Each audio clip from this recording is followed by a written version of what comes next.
The Devil's Soul, Book 1, Chapter 3, Section 1. The Tapana of the heart, Fedor thought, imagining an arch for an entrance to the barn he had inherited, along with the house given rent-free close to the church that he now soothed souls at for a bare sum, seeing if he could set up a small workshop and make a table or a chair or two, its bowed roof warped and missing boards notwithstanding. He might have to fix these before he even started, unless he wanted to introduce more moisture and dead grass into the space, leaving his imagined furniture smelling musty rather than earthy, and generally make him feel poor and desperate when he was there, rather than rich in spirit, able to give the bounty of his heart in the form of sturdy, useful items to friends and or members of the flock at low cost. But the enormity of the task was front-loaded by the attention-cleaving, concentration-forcing, focus-shifting conundrum trying to form a priority tree whose branches seemed to just lattice out with each recognition. If he wanted to replace the planks, he would need a ladder first, or he could fix the one he had first.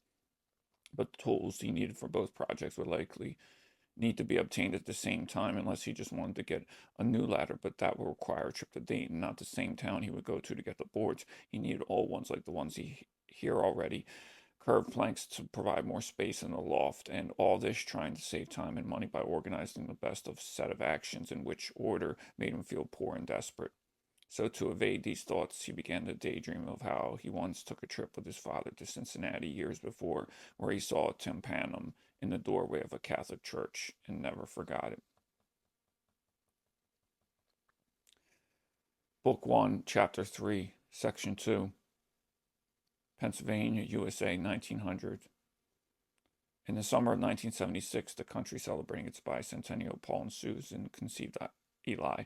The irony, while the rest of America reveled patriotically, Paul was teaching his son before he could walk that Jesus loved him, but that racism, sexism, and classism were the real evils, modern-day satanic forces. Sex, drugs, and rock and roll weren't sins, just distractions from the real battles.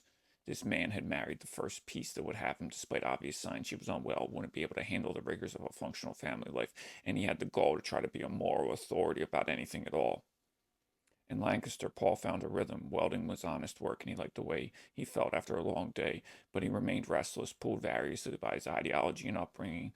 Eli was taught to work hard, but also to question authority, to stand up for the less fortunate. But underneath, Paul wondered if his own father had been all right all along. Surprising, perhaps, so the religious folk are closer to being right than these half-assed humanists who are really slaves of modernity. Religion still foolish, but closer to knowing what is what in this horror show of a universe.